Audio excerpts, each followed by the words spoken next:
Olá, alunos da Saúde Coletiva 3, como é que vocês estão? Eu espero que bem. Eu sou a Miriam, uma das monitoras de vocês, e vim trazer uma breve revisão sobre diabetes mellitus, direcionado mais para a parte teórica, mas envolvendo também a parte prática. Como vocês estão percebendo, eu estou trabalhando com áudios, né, e com esse resumo digital. É a primeira vez, então eu espero que vocês usufruam e gostem, certo? Assistam com bastante atenção. Se no decorrer da apresentação tiverem dúvidas, anotem e podem aí estar me enviando pelo WhatsApp, pelo meu privado ou pelo Instagram da monitorista, certo? Aproveitem. Então, introduzindo a nossa aula, temos que a diabetes mellitus, né, é uma das principais doenças da prática médica, onde a sua prevalência ela vem aumentando muito com o tempo, de modo que no Brasil, são 12 milhões de pessoas e no mundo são mais de 400 milhões. Então, é um dado muito significativo. E esse perfil de paciente com diabetes mellitus acaba favorecendo, né, o desenvolvimento para outras doenças. Então, isso explica o fato de ser a sexta maior causa de internações hospitalares, porque além da diabetes mellitus, o paciente também tem predisposição de desenvolver outras doenças. Então, as duas aliadas acabam sendo um fator muito importante para essa internação. E aqui os tipos de diabetes mellitus, né, autoimune, com a DM1 e a LADA, tem a gestacional, a diabetes mellitus tipo 2 e as de outros tipos. E no decorrer eu vou explicar um pouco melhor. Mas, e então, Miriam, o que é essa diabetes mellitus? Então, como vem dizendo aqui na definição, é uma doença metabólica que tem como característica a hiperglicemia resultante de defeitos na secreção e ou também na ação da insulina. Ou seja, essa insulina ela pode estar tanto baixa como também ela pode estar alta. Só que vai faltar a ação dela. E aí isso vai gerar o quê? Ao paciente a ter uma glicemia muito alta, uma hiperglicemia, que pode ser ocasionada tanto por um fator quanto por ambos, tanto pela diminuição da produção da insulina, quanto pela diminuição da ação dela. Esse metabolismo intermediário, né, que gera a hiperglicemia, são eles que são responsáveis de submeter todas as substâncias digeridas e absorvidas no nosso sistema digestório, né, onde ele vai fazer uma série de reações de anabolismo, que é a síntese, e de catabolismo, que é a degradação das nossas macromoléculas, né, no caso, proteínas, carboidratos e lipídios. Quem vai fazer essa regulação desse metabolismo são os hormônios, que a gente pode dividir em dois grupos, o da insulina, obviamente, e o outro são os contra-insulínicos. Então, essa insulina, né, um hormônio aí tão importante para a gente, ela é produzida aqui nas células beta das ilhotas pancreáticas e elas são liberadas em níveis basais na circulação sanguínea. Então, toda vida que a gente faz uma refeição, a taxa desse hormônio no sangue ele vai aumentar. E aí, por isso que aumenta o pico de insulina. É o famoso estado pós-prandial, lembra? Quando a gente se alimenta, que verifica a glicemia, aí a gente diz que aquele valor que a gente obteve é o valor pós-prandial. E Miriam, me diz uma coisa, por que é tão importante essa glicose entrar dentro da célula?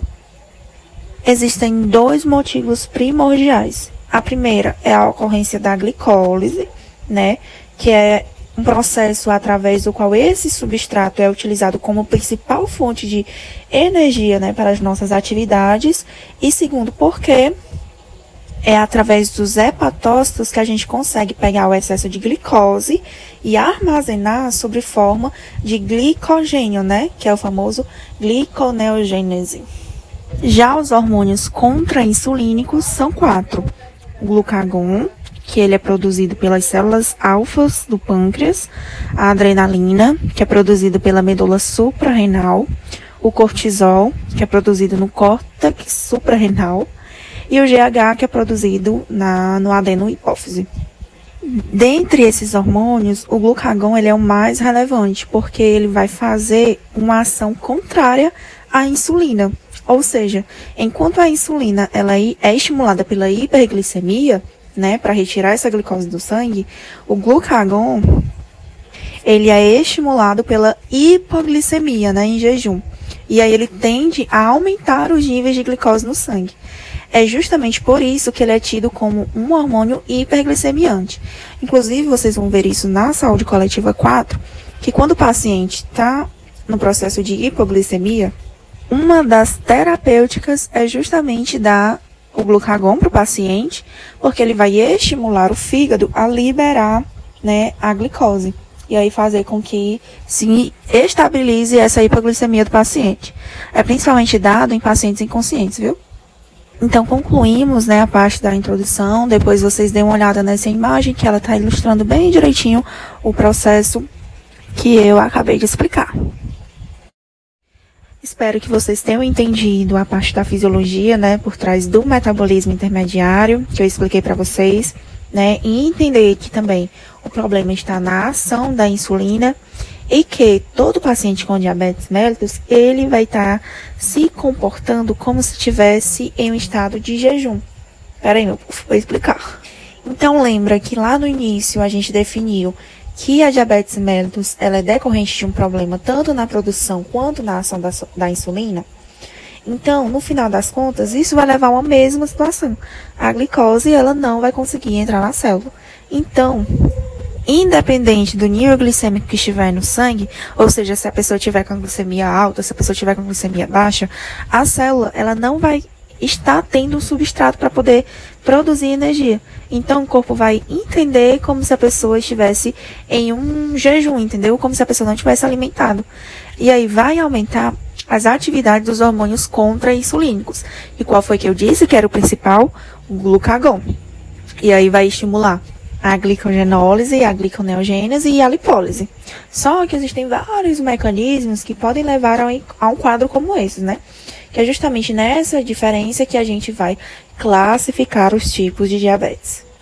Coloquei aqui os tipos principais. Então, aqui iniciando pela DM do tipo 1. Então, a diabetes mellitus do tipo 1 corresponde a cerca de 5 a 10% dos casos, né? O que representa uma média de 30 mil brasileiros acometidos, fazendo com que a gente seja o terceiro país do mundo em prevalência com DM do tipo 1. Mas então, meu povo, o que é essa DM1? Então, ela é uma doença autoimune e poligênica, onde temos aí os linfócitos, né, TCD8, onde eles vão invadir as ilhotas pancreáticas e vão atacar seletivamente as células betas, onde vão destruir as coitadas. O que vai levar a acontecer o quê? Uma produção insuficiente ou nula dessas insulinas, ou seja, já vai ter pouca e ainda corre o risco de não ter nenhum tipo de insulina no sangue. A base da doença está mais relacionada ao fator genético, né? Onde 90% dos diabéticos do tipo 1 apresentam alterações nos genes do HLA, que é o antígeno leucocitário humano, podendo ser o HLA, né, DR3 ou o HLA DR4. Além desses fatores genéticos, pode ser associado também a uma exposição ambiental. No caso, por uma infecção viral, onde o paciente ele vai desenvolver anticorpos, né? E aí esses anticorpos vão lá nas células B pancreáticas atacar elas, fazendo com que diminua a sua função e progressivamente o paciente ele vai entrar com a insulina, porque as células betas elas não vão estar funcionando mais. Então, pode ser por fatores genéticos, né? A pessoa, principalmente familiares de primeiro grau, como também há uma exposição ambiental, no caso de infecção viral, onde o paciente vai estar desenvolvendo anticorpos que vão lá nas células B pancreáticas atacar elas. Lembrando que são subdivididos entre A e B, onde no grupo A são detectados esses autoanticorpos no sangue, que eu acabei de falar, e os do grupo B, eles não são detectados, né? É tido como idiopática, como eu falei lá no iniciozinho. Agora, a famosa diabetes mellitus tipo 2. Então, ela é a forma mais comum da doença, correspondendo aqui, ó, a cerca de 90 a 95% dos casos. Só que diferente do que vimos na DM1, a DM2 ela não é uma doença autoimune. Ela é mais precipitada por fatores ambientais, que pode se caracterizar tanto por uma deficiência de secreção, quanto pela resistência insulínica, que no caso esse é o fator principal, a resistência insulínica. Bom, ainda não se sabe ao certo o que provoca essa resistência nas células. No entanto, ela costuma estar associada a alguns fatores de risco. E é principalmente a obesidade, né? Uma vez que a gordura abdominal ela vai gerar citocinas inflamatórias que vão dificultar a ação da insulina sobre os tecidos. E também associado, obviamente, ao histórico familiar, né? Principalmente aos parentes de primeiro grau, pai, mãe. A diabetes mellitus gestacional é uma alteração, como diz aqui, que acontece apenas durante o período de gravidez e que tende a se resolver após a gestação, que é ocasionada principalmente pelo efeito do lactogênio placentário, né? Que aí é um órgão capaz de produzir uma série de hormônios com esse efeito hiperglicemiante. E por fim, os outros tipos de diabetes mellitus, que as menos comuns, obviamente, elas são ocasionadas por defeitos genéticos, mas que não são de herança, digamos assim, de herdar de um parente para outro. Ela é ocasionada principalmente por doenças pancreáticas, por infecções e entre outros. E aqui temos 2 exemplos, a MOD e a LATA. Então, finalizando a parte da fisiopatologia e da classificação da diabetes mellitus, seguimos agora com os fatores de risco e com o quadro clínico. Então, existem 2 tipos de fatores de riscos, os não modificáveis e os modificáveis. Os não modificáveis é aquilo que eu não posso mudar, como o próprio nome já diz, já está enraizado e eu tenho um fator de risco para diabetes. Então, o principal, né, é o histórico familiar da doença, principalmente parente de primeiro grau, como já foi bem mencionado, principalmente para a DM1, né, onde carrega um fator genético muito grande, o avançar da idade, principalmente na DM2, né, os homens, mulheres acima de 45 anos já têm uma predisposição. Os não caucasianos e asiáticos têm aí pesquisas que indicam que ele tem essa predisposição também. E os fatores modificáveis são aqueles que eu posso mudar, né, através de bons hábitos de saúde. Quais são eles? A obesidade, né, o sedentarismo, que ambos é um pré-fator muito importante para a DM2, e a síndrome metabólica, né, a hipertensão arterial, e a dislipidemia, onde os lipídios, né, o colesterol, os triglicerídeos vão estar aumentados. Então, fator não modificável é aquele que já está enraizado, não posso mudar. Fator modificável é através das boas práticas de saúde, tem como eu prevenir. Em relação ao quadro clínico, na ADM do tipo 1, por ser uma doença autoimune, ela acaba se manifestando mais cedo, né? De modo que a grande maioria desses pacientes são diagnosticados ainda crianças ou adolescentes, né? Geralmente na faixa etária de 10 a 15 anos. E geralmente são pacientes magros, né? Que diferente dos pacientes com DM2, a obesidade vai ser um fator relacionado muito grande. Vai ser um perfil desses pacientes com DM2 serem obesos. Não é obrigatório, obviamente, mas a grande maioria sim. E esses pacientes com DM1, eles vão desenvolver um quadro agudo e clássico, apresentando os típicos 4 P's da diabetes, né? Que é a poliúria, a polidipsia, a polifagia e a perda ponderal. A poliúria é o aumento do volume urinário, né? O paciente ele vai muitas vezes ao banheiro, porque os rins, eles não conseguem reabsorver toda essa glicose que está sendo filtrada, né, que é eliminada junto a uma grande quantidade de água. Por isso que muitas vezes o paciente tem essa sensação de desidratação, fazendo com que ele tenha muita sede, né, que é aqui no caso da polidipsia. Não sei se estou falando certo, mas vocês entenderam. Já no caso da polifagia, o paciente ele vai ter essa fome excessiva, né, ele vai querer estar comendo tudo que tiver na frente. Só que ele vai ter essa perda ponderal, né, que é a perda de peso involuntária. Porque a insulina ela é um hormônio anabólico. Então, quando falta essa insulina, o paciente vai perder esse anabolismo. Aí, consequentemente, ele vai ter essa perda de peso. A primeira grande diferença entre a DM1 e a DM2 é o estereótipo do paciente. Por quê? No caso do paciente com DM2, eles vão ser obesos. como a gente já viu lá no início. E a obesidade, ela está relacionada à resistência insulínica. E aí, essa condição, ela costuma ocorrer mais lentamente, né? Mais assintomática. Por isso que o diagnóstico do paciente com DM2 acaba sendo mais tardio, por volta dos 45 anos. Por isso que eu falei lá no início, os pacientes com DM1, eles são diagnosticados ainda crianças, com 10 a 15 anos. E os com DM2 já são na fase adulta, né? Por volta dos 45 anos.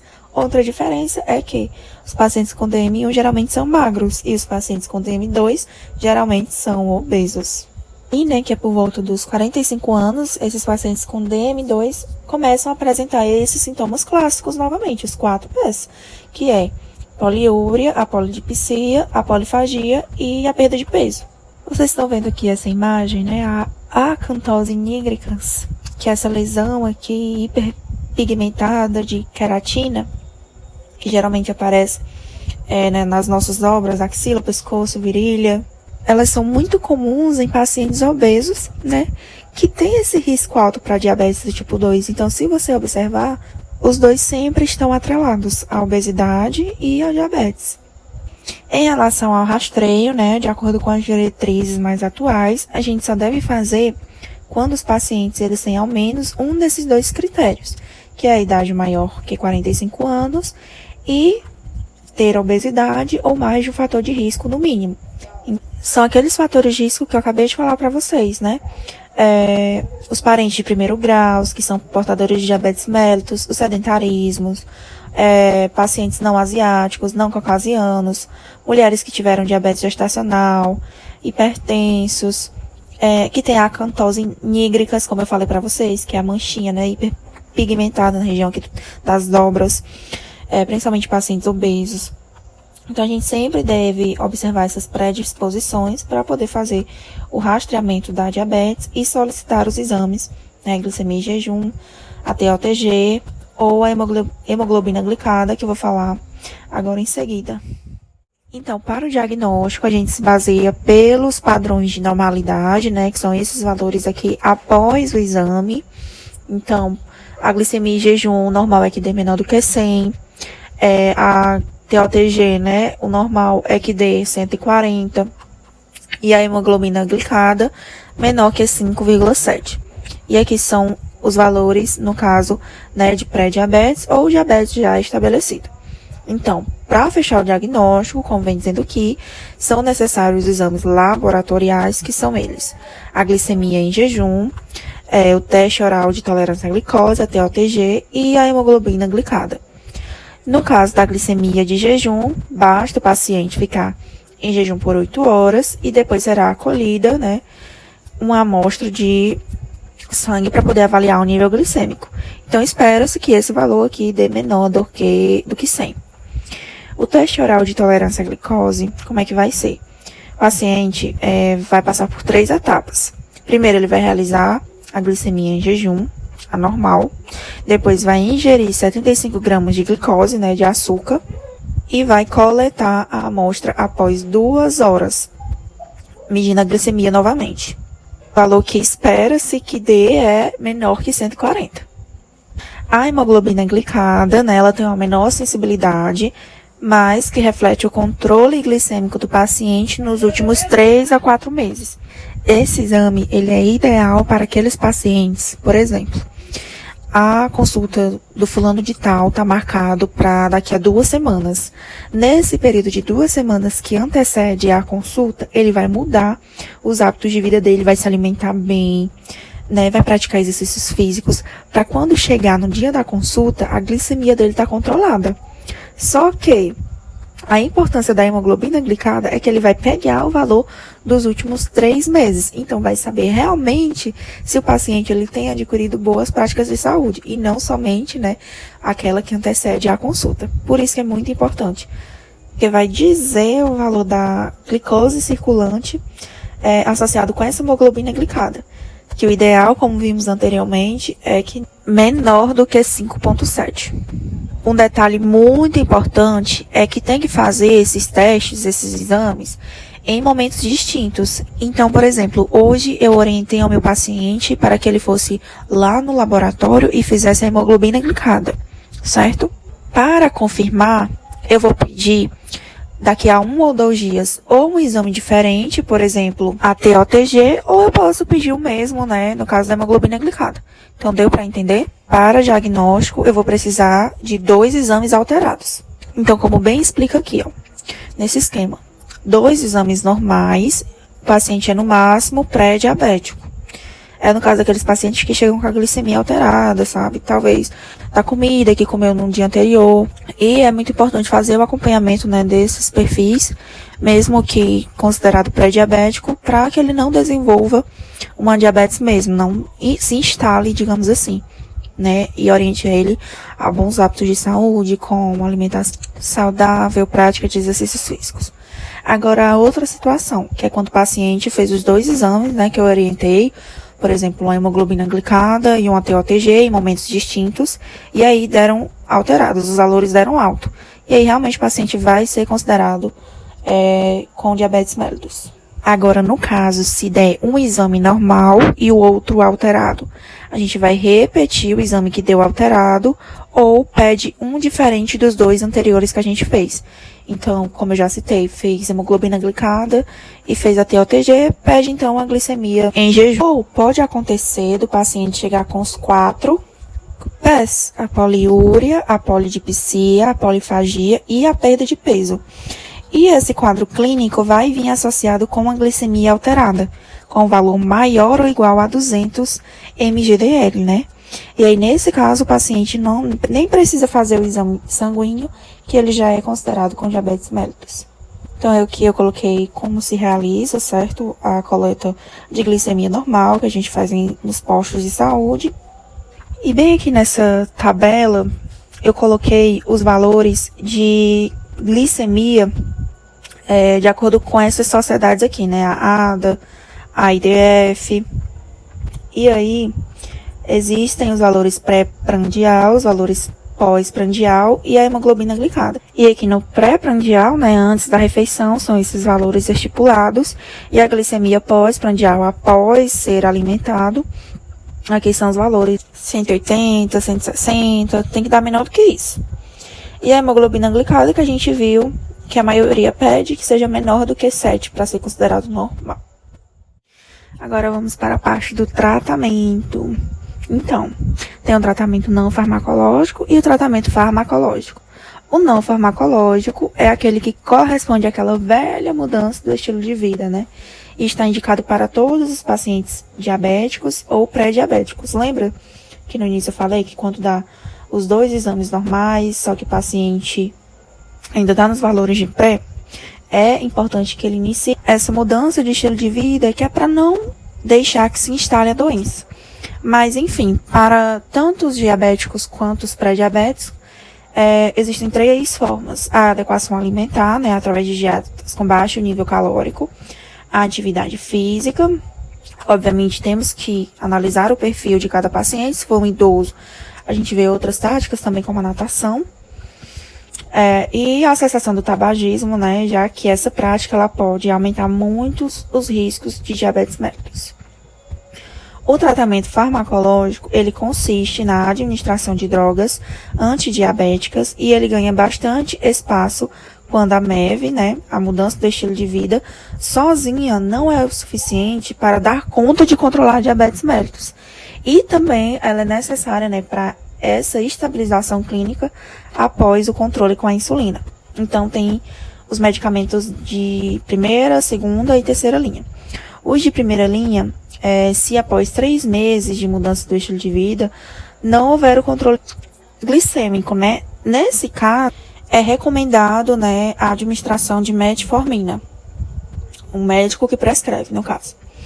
Os de segunda linha são se após 3 a 6 meses, né, com os de primeira linha, usando a metformina, não houver o controle glicêmico. Aí o paciente vai tomar a metformina mais a sulfonylureia. Acho que eu falei certo.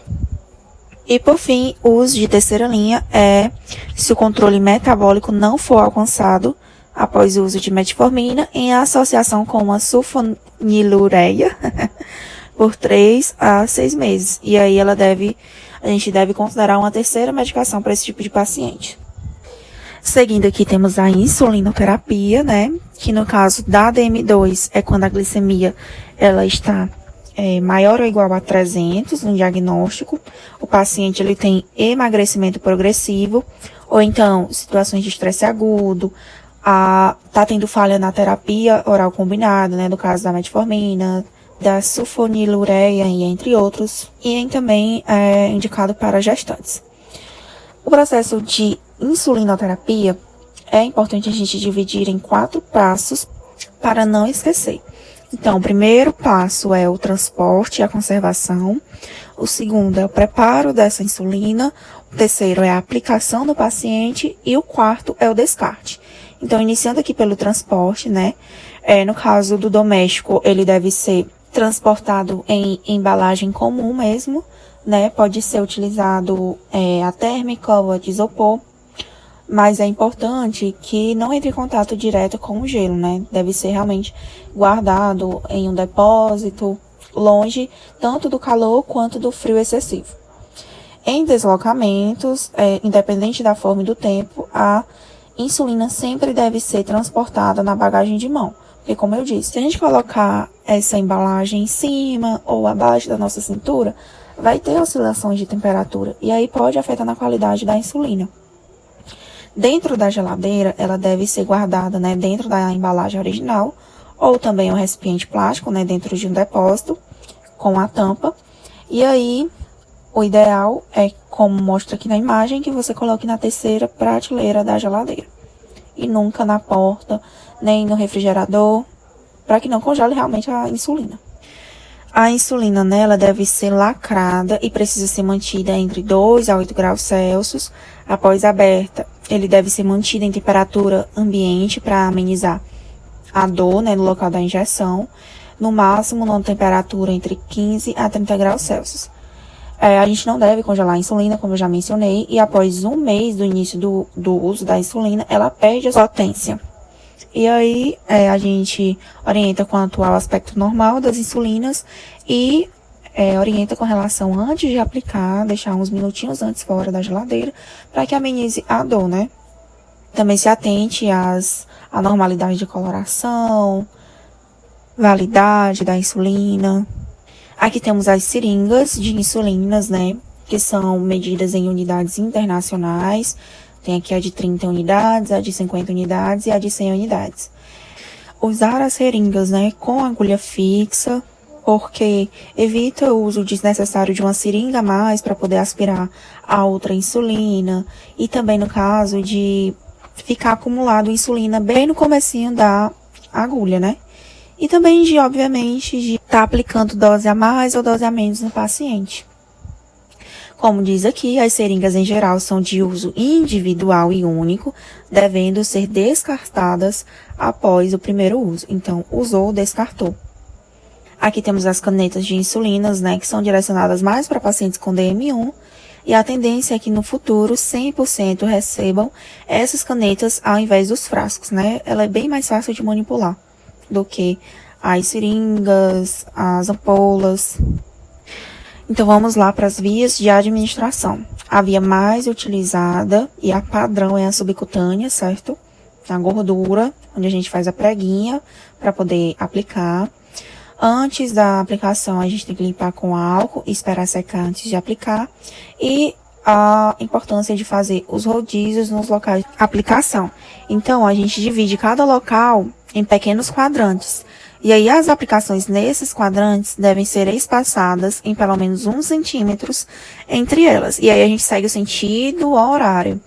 Após aplicar a insulina em determinado ponto, indica-se que a gente volta após 14 dias, que é o tempo necessário para a cicatrização, né? E também uma forma de prevenir a lipodistrofia do local da gordura. Então, vamos aqui para os locais de aplicação. Os braços, né, na face posterior, de 3 a 4 dedos abaixo da axila e acima do cotovelo. As nádegas, no quadrante superior lateral externo. as coxas na face anterior e lateral externa superior, 4 dedos abaixo da virilha e acima do joelho, como mostra bem na imagem, tá vendo? E no abdômen, nas regiões laterais direita e esquerda, com distância de 3 a 4 dedos da cicatriz umbilical. Lembrando que a velocidade das insulinas é bem maior no abdômen, seguida pelos braços, coxas e nádegas. Então, vamos aqui para as insulinas, né? Onde no sistema público dispõe da NPH e da regular. A NPH, que é uma insulina de manutenção, ela tem esse aspecto, essa coleitosa, tem uma ação mais demorada, né? Onde o efeito é com 1 hora e 30 minutos após injetada, mas que permanece no organismo por mais tempo, né? Cerca de 18 horas. Em alguns pacientes, indica-se apenas a NPH, viu, galera? Porque ela tem esse efeito mais demorado, permanece mais no organismo. Já a regular, que é essa insulina de ataque, porque ela age mais ligeiro, é essa daqui, ó, transparentezinha, onde o efeito dela já é com 30 minutos, só que permanece no organismo por menos tempo, né, com cerca de 4 horas. Então, a NPH tem uma ação mais demorada, só que ela permanece mais tempo no organismo. A regular tem uma ação mais rápida, mas demora menos no organismo. Então, vamos aqui se basear por esse caso clínico para entender como que funciona a técnica de aplicação das insulinas. Então, foram prescritos 16 unidades de NPH, lembrar que NPH sempre vem em maior quantidade, né, já que ela vai ficar mais tempo no organismo. E 4 unidades de regular. Como que deve ser realizado o preparo? Obviamente, a gente sempre inicia pela higienização das mãos, e aí a gente vai reunir os materiais necessários, que são as insulinas prescritas, a seringa, no caso a gente pega de 20 unidades, o álcool e o algodão. Então, a gente inicia fazendo a homogeneização da NPH, porque ela tem cristais, sabe? Então, é muito importante esses movimentos, que é para prevenir esse aparecimento de bolhas, e diluir mesmo esses cristais que tem dentro da NPH. E aí a gente vai movimentar 20 vezes entre as mãos, certo? De forma bem suave. Depois, a gente vai proceder à desinfecção das borrachas, de ambas, tanto da NPH quanto da regular. Aí pega o algodãozinho com álcool a 70% e limpa a NPH e limpa a borracha da regular. Pronto, agora a gente vai pegar a nossa seringa e aspirar até a graduação correspondente à insulina de NPH.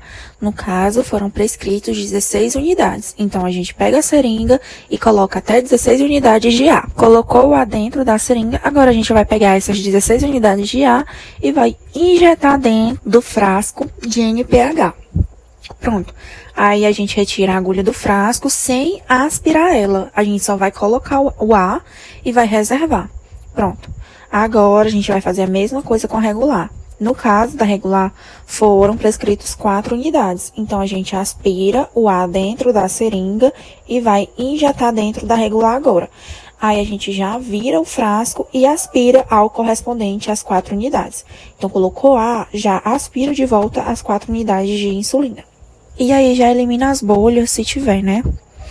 Depois disso, a gente vai retornar ao frasco de insulina regular e deixá-la na posição inicial e retirar a agulha. Agora, vamos lá para a NPH que a gente tinha deixado reservado.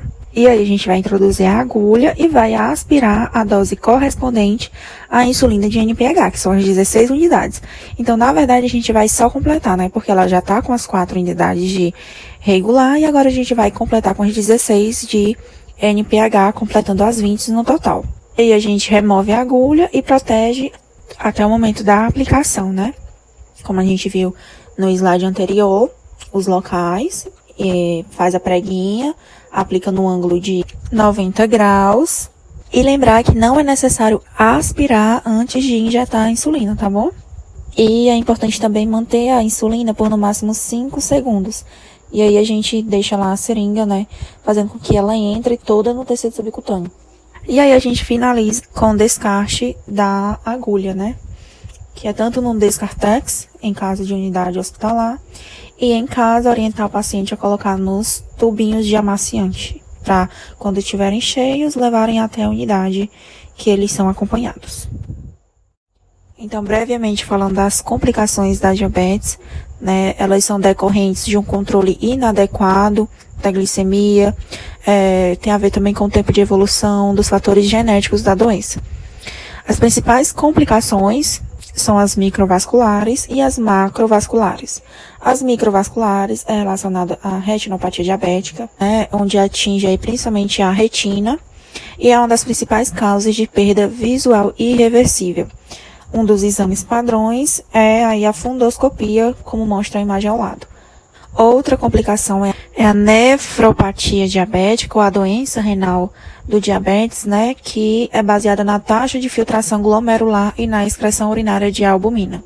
E as famosas neuropatias diabéticas são as complicações crônicas mais prevalentes da diabetes. E dentre as várias formas de neuropatia, tem a polineuropatia distal simétrica e as neuropatias diabéticas autônomas. E o então pé diabético, né, com as lesões por pressões, as micoses, e enfim. E agora as macrovasculares, que envolvem os nossos órgãos principais, causando aí uma doença arterial coronariana, doenças cerebrovasculares, arteriopatia periférica e entre outras, que tem uma imagem onde exemplifica bem essas complicações. E por fim eu trouxe o mapa mental, né, com a revisão do que a gente acabou de ver, né, desde a terapêutica, agora as complicações. Finalizando agora com o pé diabético, né, uma das principais complicações microvasculares. E aí, como é que a gente inicia essa avaliação? Primeiramente pela anamnese, onde a gente avalia o tempo de doença, o controle glicêmico, como é que tá, a história de complicações micro e macro, história de úlceras, amputações, histórico de tabagismo, dor ou desconforto dos membros inferiores, cuidados de higiene, proteção dos pés, qualidade de acuidade visual e avaliação dos calçados. Obviamente, tem coisas que não são necessárias a gente estar perguntando. Por exemplo, a avaliação dos calçados. Assim que o paciente chega na unidade, na consulta, a gente já faz essa inspeção, essa avaliação. Assim como os cuidados de higiene e proteção dos pés, né? Se você vê se esse paciente está com uma boa aparência, se ele está fazendo uma boa limpeza, né? Observa as unhas, como é que está esse corte, se o paciente não tem ferimentos. Aí você vai perguntar se ele tem alguma queixa, né? E aí já realizamos algumas orientações pertinentes. Aqui é o quadro de classificação de risco do pé diabético, né? Onde são definidos em 3 graus, na verdade 4, né? Contando com o 0.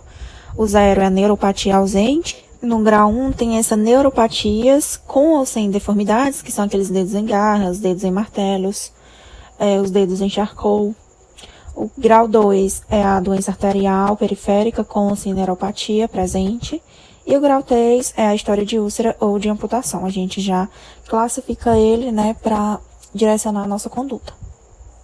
Segundo, a gente segue pelo exame físico, onde a gente vai fazer uma avaliação clínica geral, que é avaliar a anatomia do pé, né, ver se não tem nenhum abaulamento, nenhuma presença de ferida, como é que tá hidratado, né, se não tá havendo descamação dessa pele, como é que tá a coloração, se não tá hiperemiado, cianótico, como é que tá a distribuição de pelos, né, se realmente tem a presença e a integridade de unhas e pele, né, observa se o corte ele está adequado, que o ideal é ser esse quadradozinho aqui, ó, porque a gente cortando essas laterais, favorece o aparecimento de canto de unhas, né, esse canto de unha pode levar a uma lesão e essa lesão a uma úlcera.